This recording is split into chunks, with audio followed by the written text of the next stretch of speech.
twin suns burned over the mining colony of Vardos. Dust covered everything, the metal roofs, the roads, and even the faces of those who worked from dawn to night. Among them was a man named Ethan Cole, a quiet engineer who fixed machines no one else could repair. He lived alone in a small shack beside the old scrapyard, far from the noise of the colony. People said Ethan was strange, but no one really knew him. He never spoke much, never smiled, and never talked about his past. One evening, as the sun sank low, Ethan was walking through the shipyard. He had been called to fix a broken power cell on a cargo ship owned by the Slavers Guild. The Slavers were rich and cruel, always trading things that should never be sold. Ethan hated working for them, but he needed the money to survive. When he entered the dark cargo bay, he heard something, a weak, trembling sound, like a small voice crying. He stopped, listening carefully. The sound came again, a soft whimper, followed by a cough. It didn't sound like any machine. It sounded alive, scared, and alone. Ethan followed the noise, his flashlight cutting through the darkness. Behind a pile of old metal crates, he saw a small cage, and inside that cage was something that made him freeze. A child, but not human. Its skin was pale silver, glowing faintly even in the dark. Its eyes were large and bright like two small moons. It had thin arms, and its body looked weak, like it hadn't eaten for days. When the light touched it, the child covered its face, shaking in fear. Ethan knelt down slowly, whispering, "Hey, it's okay." But the child only whimpered more, pressing itself into the corner of the cage. Ethan looked around. No one was there. He knew the slavers kept creatures like this to sell at the next trade market. His chest tightened as he saw bruises on the child's skin. Someone had beaten it, chained it, treated it like nothing. He felt anger rise inside him, the same anger he thought he had buried long ago. For a long moment, he just stared at the child, unsure what to do. Helping it meant breaking the law. Helping it meant death. Then the child looked up. Their eyes met. In that single look, Ethan saw fear, pain, and hope. Tiny hands reached out between the bars, trembling. And that was enough. Ethan couldn't walk away. Not again. Not this time. He searched the control panel on the cage, trying to open it, but the lock was encrypted. High-level security used by slavers. He pulled out his small toolkit and began working fast. Every few seconds, he looked over his shoulder. Outside, he could hear guards talking and laughing. He had minutes, maybe less. The child made a small sound again, a strange, soft voice that seemed to echo in his mind. He blinked, realizing it wasn't speaking out loud. It was speaking inside his head. He saw flashes, images of fire, chains, and pain. The child's memories. It was asking for help, begging. The lock clicked open. Ethan lifted the cage door slowly. The child crawled out, its movements weak and tired. He wrapped it in his old jacket to hide it from sight. Then he heard footsteps, voices getting closer. The slavers were coming back. Ethan's heart pounded. He grabbed his toolkit, held the child close, and moved toward the maintenance door at the back. The corridor outside was empty, lit only by the red glow of warning lights. He ran, the metal floor echoing under his boots. Alarms started to ring. Someone had noticed. "Stop that man!" a voice shouted behind him. Ethan didn't stop. He ran faster, breathing hard, feeling the child's small hand clutching his shirt. Outside, the dust storm had begun. The winds howled, covering everything in a golden fog. Ethan used it to hide, running toward the old tunnels behind the scrapyard. He could barely see, but he kept going. His lungs burned, his legs ached, but he didn't stop. He could hear drones flying above, searching the area. He pressed himself against the rocks, holding the child close. The little one looked up at him with tired eyes and whispered something softly. Ethan didn't understand the words, but he felt their meaning. "Thank you."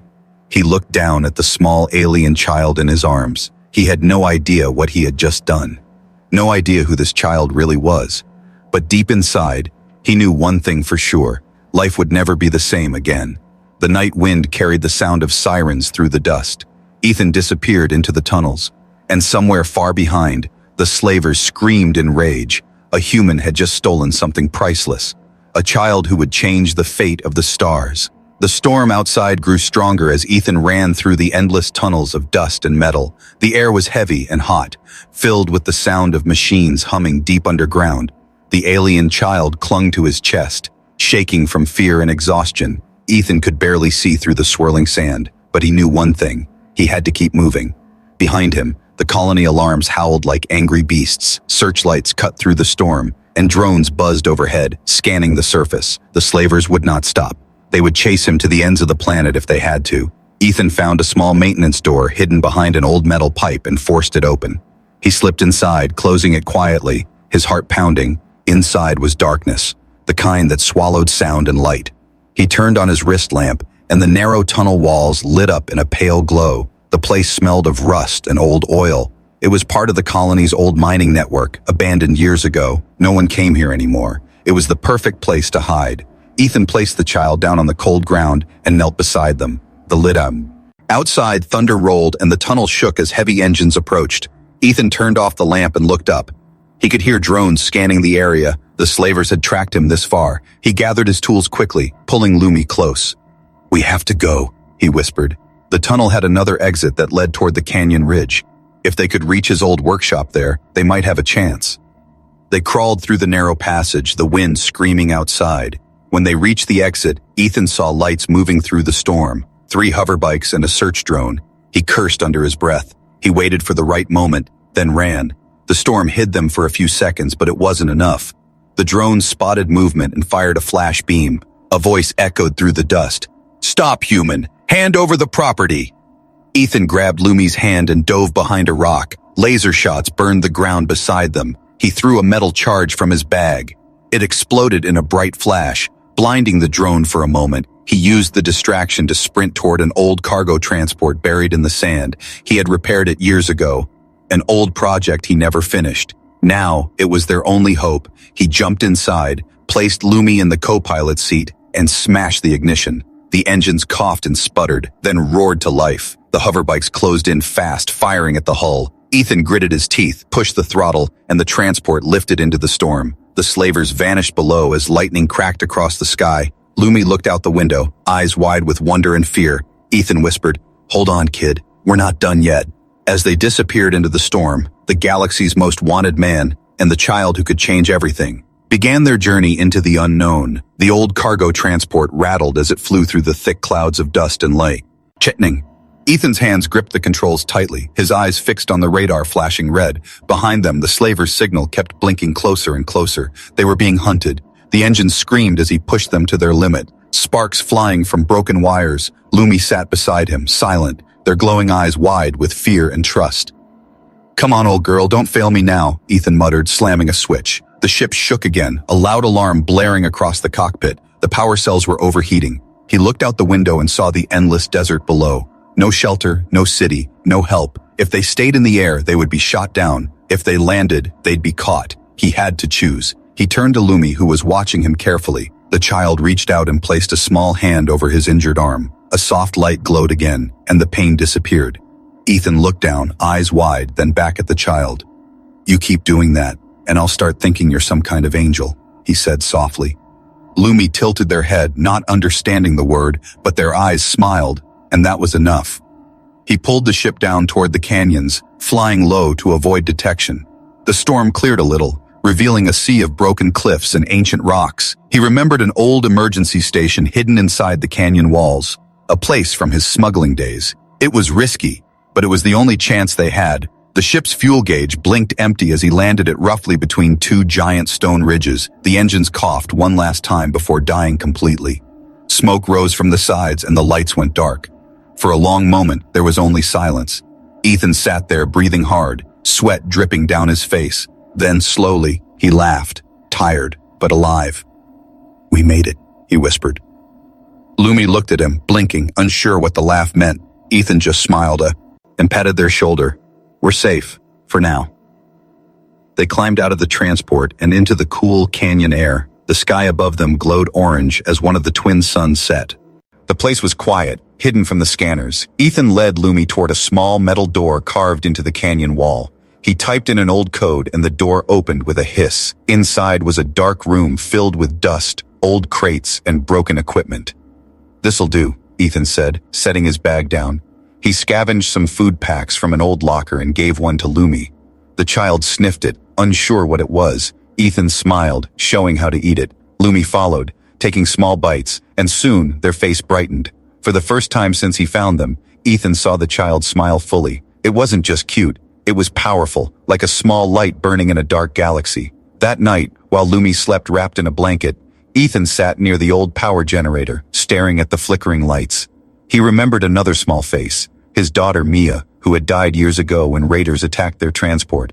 He had lost everything that day, his family, his hope, his reason to live. Since then, he had worked like a ghost, fixing machines but never fixing himself. Now this alien child, this Lumi, had somehow opened that broken part of him again. He didn't know why, but when he looked at Lumi, he saw the same spark, the same innocence, and he made a silent promise. "I couldn't save my own child," he whispered to the empty room, "but I'll save this one, even if it kills me." The next morning, he woke to find Lumi standing at the cave entrance. The child was holding something, a small metallic flower that grew from the ground, glowing softly. Ethan stared, amazed. "How did you—" Lumi pointed at the soil and smiled. Where they had touched the ground, green sprouts were growing. Life, in a place where nothing had lived for years. Ethan knelt beside the plant, speechless. He realized Lumi's power wasn't just healing. It could create life itself, but that power came with Dan. If the galaxy learned of it, Lumi would never be safe. He placed a hand on the child's shoulder and said softly, "Listen, Lumi, no matter what happens, I'll protect you." Lumi looked up at him, eyes glowing brighter, and whispered one word, "Father." Ethan froze, his breath caught in his chest. He hadn't been called that in years. Tears filled his eyes as he pulled the child into a hug. For the first time in a long, long time, Ethan felt whole again.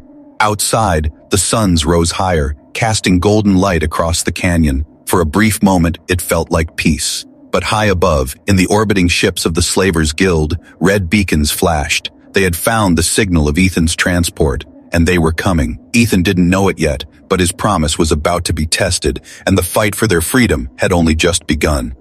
The canyon slept under the red light of dawn. Ethan worked quietly outside the small metal shelter, repairing the damaged parts of his transport. Lumi sat nearby, playing with the tiny glowing plants that had grown overnight. Every time the child touched the soil, life bloomed. Green vines, silver flowers, small bright insects that had not been seen on this dead planet for decades. Ethan watched with silent awe.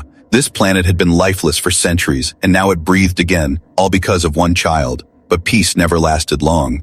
A distant hum vibrated through the canyon walls. Ethan froze, his eyes narrowing. He knew that sound. A patrol drone scanning the surface. They had to move.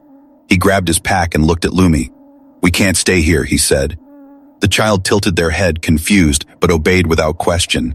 Ethan led them deeper into the canyon, where old tunnels from ancient miners cut through the rocks like veins. They walked for hours, guided only by a flickering lamp and the soft glow from Lumi's skin. The tunnels seemed endless, but then something strange appeared. A metallic door half buried under dust and stone. It looked human-made, though centuries old. Ethan brushed the surface, finding faded letters carved into the steel. "Research Station Theta 9, he read slowly. He frowned. This wasn't on any map. The lock was rusted, but the power system still hummed faintly. He connected a battery from his pack. Sparks flew, and the door opened with a loud hiss. Inside, cold air rushed out, the air of a place untouched by time. They stepped into a large hall filled with old computers, broken screens, and strange glass pods. Dust floated in the air like smoke. Ethan moved carefully, checking the equipment. He found data logs still glowing faintly on the main console. The old system asked for an access code. Ethan hacked it easily. He had done this kind of work for years. The screen came to life, showing human research notes and video clips. He pressed play, and a woman's voice echoed in the room. "This is Dr. Mara Sloan," the recording said, her tone tired but calm. "Day 120. We have confirmed that the alien species we rescued from the Dominion camps possess regenerative energy unlike anything we've seen. Their cells create life itself." Ethan's eyes widened. The image showed alien children, small, glowing like Lumi, surrounded by scientists. "They call this energy lumen vitae," the doctor continued, "the light of life, but the galactic law declared it forbidden, claiming it's unnatural. The children were hunted, captured, and sold to slavers." The screen flickered, then went dark. Ethan stared at Lumi, realization flooding his mind. That's why the slavers wanted them. Lumi's kind could heal, create, and even restore dying planets. They were not just rare, they were hope, and that made them dangerous. Lumi looked up at him, eyes full of sadness. As if understanding every word without hearing it, Ethan knelt down, his voice soft. "You've been through so much, haven't you?" Lumi nodded slowly, and tears, glowing faint, rolled down their silver cheeks. Ethan pulled them close, whispering, No one will hurt you again, I promise. But as he said the words, the console beeped. A faint red light blinked in the corner. Signal detected, the screen displayed. Ethan's stomach dropped. The old system had connected to the main colony network when he powered it up. They had been found again. A deep rumble echoed outside the base, the sound of engines, ships landing, soldiers shouting commands. Ethan turned off the lights and grabbed his blaster. Hide, he whispered to Lumi, pointing toward a small vent near the corner. Lumi hesitated but obeyed, crawling inside silently. Ethan stood alone in the dark, heart racing. He could see shadows moving at the door. Soldiers in dark armor carrying plasma rifles. They were scanning the air, searching for heat. One of them spoke. "We know you're in there, human. Hand over the specimen and you might live." Ethan smiled grimly. "You don't know me very well." He pressed a button on his wrist pad, and the old defense systems roared to life. Turrets popped out from the ceiling, firing bright red bolts. The soldiers shouted and returned fire, sparks flying everywhere. The tunnel filled with smoke and heat, the sound of explosions shaking the ground. Ethan fought like a man possessed, every move sharp and deadly. He wasn't just an engineer now. He was a father defending his child. A grenade rolled near his feet. He kicked it back toward the soldiers, and the blast sent them flying, but the ceiling cracked, rocks falling from above. He stumbled, hitting the floor hard, vision blurring. Then, through the chaos, he saw a small hand reaching toward him. Lumi's. The child had come back, their eyes glowing brighter than ever. They lifted both hands, and a wave of blue light spread through the room. The soldiers froze mid-attack, their weapons dropping. The silence shone. A light moved like water, wrapping Ethan in warmth, healing his wounds. When it faded, the soldiers lay unconscious. Ethan stood slowly, staring at Lumi, speechless. The child's glow dimmed, and they fell to their knees, exhausted. Ethan caught them before they hit the floor. "Lumi," he whispered, "you saved me." The child smiled weakly and whispered back, "Family." Ethan held them close, his heart full and heavy. He knew now there was no going back. The galaxy would come for them again, stronger than before, but he also knew something else. He would never let them take his child, not while he was still breathing. The silence after the battle was heavy. Dust floated in the air like ghosts, and the smell of smoke filled the hidden base. Ethan stood among broken machines and shattered walls, holding Lumi tightly. The child's glow had dimmed to a faint blue light, their breathing shallow and soft. Ethan's hands trembled as he checked for injuries. They were alive, but weak, too weak. Outside, the sound of engines echoed again, this time louder, closer. Through the cracked walls, he saw lights moving across the desert sky. More ships, dozens of them. The slavers had sent reinforcements. He had to move fast. Ethan carried Lumi to the back of the lab, searching for another exit. He found a service tunnel leading deep underground, but before leaving he noticed something. A control terminal still glowing faintly on the far wall. It was marked, "Defense Grid, Reactivate." A plan formed in his mind. If he could power the grid, he might buy them time to escape. He placed Lumi down gently and whispered, "Stay here, little one, I'll come back." The child reached for his hand weakly, their eyes filled with worry. Ethan smiled softly. "You're safe with me, remember?" Lumi nodded, their small fingers glowing faintly against his palm. Ethan ran back to the terminal, sparks flying as he connected broken wires and bypassed old circuits. The system hummed, slowly waking from its long sleep. Through the broken glass ceiling, he could see the slavers' ships landing, soldiers spreading out. He heard their leader shouting orders through a loudspeaker. "Find the human, bring the child alive." He pressed the final switch. The ground trembled, and the defense turrets hidden in the cliffs came to life. Blinding lights filled the sky as energy cannons fired at the incoming ships. Explosions thundered across the canyon, painting the horizon in fire. Ethan ducked as debris rained down, his heart pounding. For the first time, the slavers were on the run, but victory never came without a price.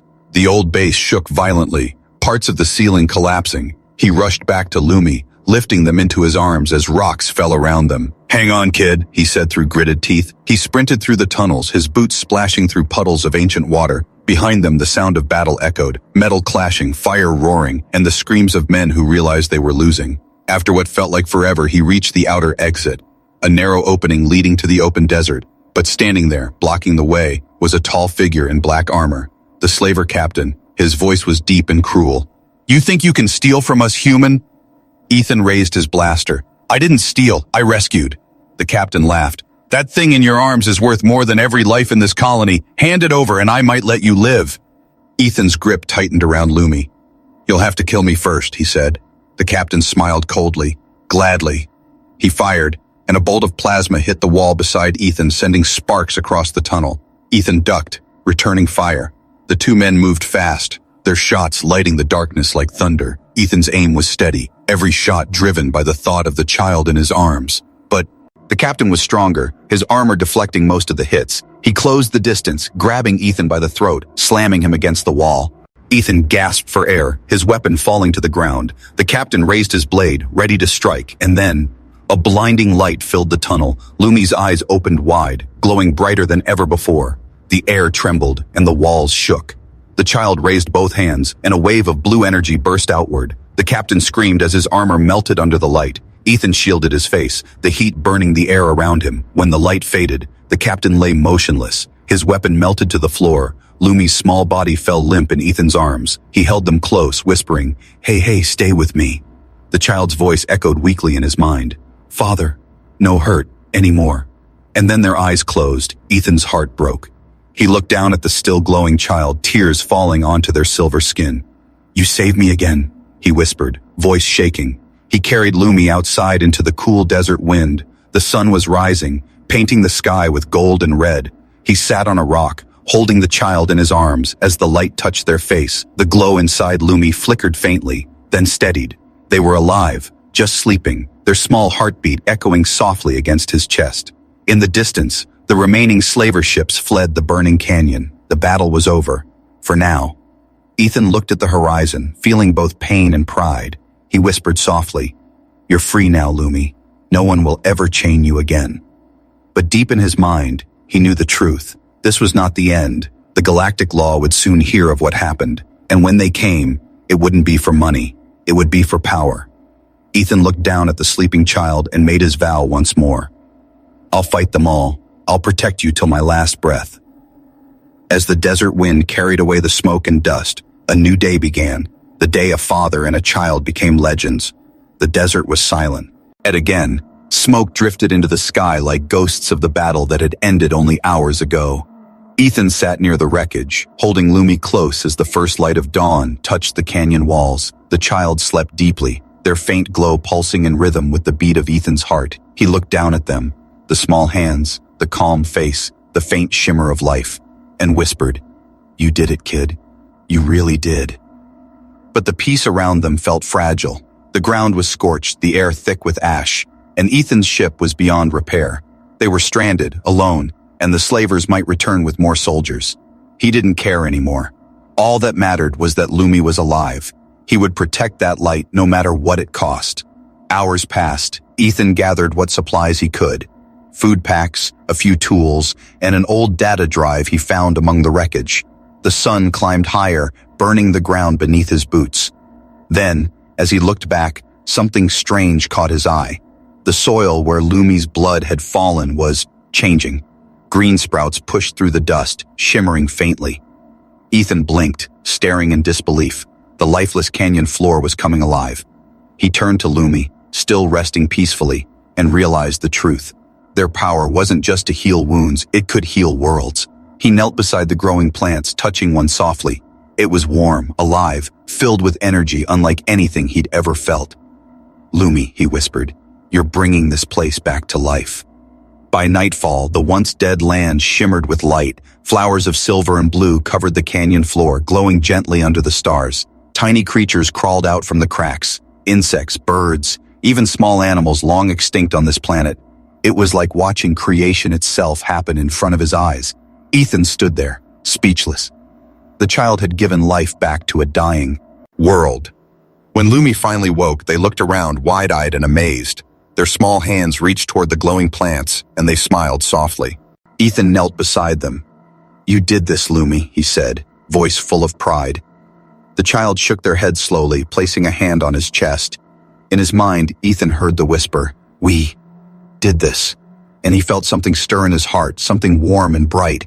Hope. For the first time in years, Ethan laughed. He laughed like a man who had forgotten how. He lifted Lumi into the air, spinning them gently as the glowing lights surrounded them. The canyon that had once been their prison had become a garden. The light of one small child had rewritten the fate of a planet. But far away, on the orbital stations above Vardos, others had noticed. Satellite drones recorded strange readings. Impossible energy waves coming from the canyon. Messages were sent and the reports reached places Ethan never wanted to hear from again. The Galactic Council, and worse, the law enforcers. To them, Lumi's existence was illegal, a living weapon, a miracle that must be controlled or destroyed. Within hours, a message spread across the colony networks. Alert! Human engineer Ethan Cole and an unknown alien specimen have violated Galactic Bio Law 9, capture authorized, termination permitted. Ethan saw the transmission on a damaged screen and felt his stomach turn cold. "They're coming," he whispered. Lumi looked up at him, their small hand gripping his tightly. Ethan forced a smile. "We'll be ready." He spent the next 2 days rebuilding the old research base. He used the working parts from the wrecked ships and powered the defense systems again. Lumi helped where they could, healing broken circuits with just a touch. Together, they turned the canyon into a fortress of life. But Ethan knew it was only a matter of time before someone came, and when they did, he wouldn't run. Not anymore. One evening, as the sun set, a faint blue light began to spread across the sky. It wasn't from Faye or your weapons. It was Lumi's doing. The child stood in the middle of the canyon, eyes closed, arms outstretched. Their body glowed brighter than ever. Ethan ran to them. "Lumi, what are you doing?" The air shimmered, and a soft hum filled the world. The plants, the water, even the rocks began to glow. Lumi turned to him, smiling. "Help. Others." The wave of light expanded far beyond the canyon, across deserts and ruins, over old cities and dry oceans. Everywhere it touched, life returned. Grass grew, trees bloomed, rivers flowed again. People across the planet looked to the horizon, watching the miracle unfold, and they whispered the same word over and over: hope. When the light faded, Lumi collapsed again. Ethan caught them, kneeling in the soft grass that had grown beneath their feet. The planet was alive. It was a miracle, and also a warning, because now everyone would come looking. Ethan looked at the stars and whispered, "You've changed everything, kid." He held Lumi close, staring at the glowing sky above. "We can't hide anymore," he said quietly. "We have to show them who you really are." The galaxy would call it rebellion, but for Ethan and Lumi, it was family. And this miracle was only the beginning. The world of Vardos had changed. Where there was once dust and death, now there was life and light. Forests shimmered under twin suns, rivers flowed through the canyons, and the air carried the sound of birds that hadn't existed for centuries. All because of one human and one child who refused to give up. But peace never stayed quiet for long. Above the planet, giant ships of the galactic law enforcers floated like dark clouds. Their mission was clear: capture the alien child, erase the evidence, and silence the miracle. In their eyes, Lumi wasn't a savior, but a threat to control. Ethan knew this day would come. He had seen the reports, the warnings, and the silence before the storm. Now the storm had arrived. He stood at the edge of the canyon, watching the ships descend like black stars. Lumi stood beside him, small hands glowing faintly, eyes calm but sad. "You don't have to fight," Lumi whispered softly in his mind. Ethan smiled faintly. "I promised I'd protect you, remember?" Lumi looked at him for a long moment, then shook their head. "Protect. Together." Ethan couldn't help but laugh. "You sound more human every day." He handed the child a small pendant made from the metal of his old ship. "Whatever happens," he said, voice breaking slightly, "you're not alone." The sound of engines roared as dropships landed across the canyon floor.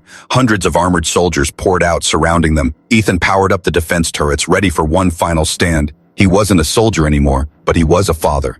And that was stronger than any weapon. A voice echoed from the commander's loudspeaker. "Ethan Cole, by galactic law, you are under arrest for harboring an illegal life form. Surrender the specimen immediately," Ethan shouted back. "His name is Lumi, not a specimen." The commander ignored him. "You have one last chance, human." Ethan's jaw tightened, his eyes filled with defiance. "Then you'll have to take us." The first shot came like thunder. Plasma bolts hit the canyon walls, explosions lighting up the ground. Ethan fired back, the defense systems answering with a storm of red light. The battle began.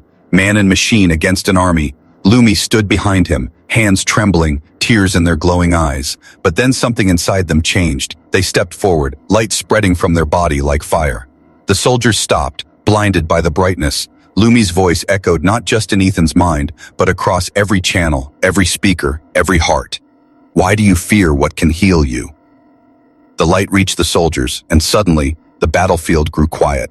Weapons fell from hands, armor powered down, and every person felt a warmth in their chest, a feeling they had long forgotten. Hope. The commander tried to resist, shouting orders that no one followed. Lumi walked toward him slowly, glowing brighter with every step.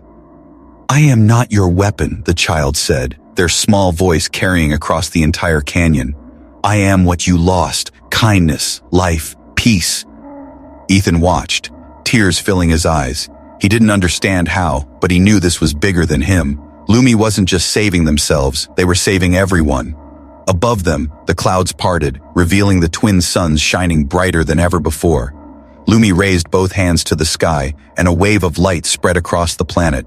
Every screen, every ship, every person across the galaxy saw it. The image of a human and a child standing side by side, bathed in light. The message followed, simple and powerful.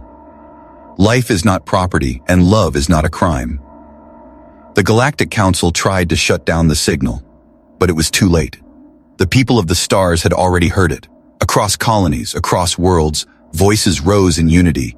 They demanded freedom for Lumi's kind, and for all beings enslaved by fear. In one moment, Ethan and Lumi had started something unstoppable. When the light finally faded, the soldiers were gone, their ships left quietly, engines silent. Ethan turned to Lumi, who stood swaying on their feet, the glow dimming. He caught them before they fell, whispering, "You did it, Lumi. You changed everything." The child smiled weakly, their voice a soft echo in his mind. "Not me. Us." Days later, the galaxy began to change. The galactic law was forced to rewrite its codes. The slaver markets were destroyed, and new colonies began to rebuild with the energy of life itself. Lumi's light had spread far beyond one planet. It had become a movement, a legend. Ethan built a home on the canyon that had once been their battlefield. The trees there glowed at night, and the rivers sang softly. Every traveler who passed through spoke of the human and the healer child. They said the stars themselves shined brighter above their valley, and sometimes, on quiet nights, Ethan would look up and whisper, "You did it, kid. You made them believe again." Lumi would laugh, their voice small but full of warmth. "We did it, Father." And together they would watch the endless sky, not as fugitives, but as a family who had changed the destiny of galaxies. And so the story of a man who rescued a slave child ended not with war, but with light, a light that would never fade, a light that became the legacy of hope for every world that had forgotten how to dream.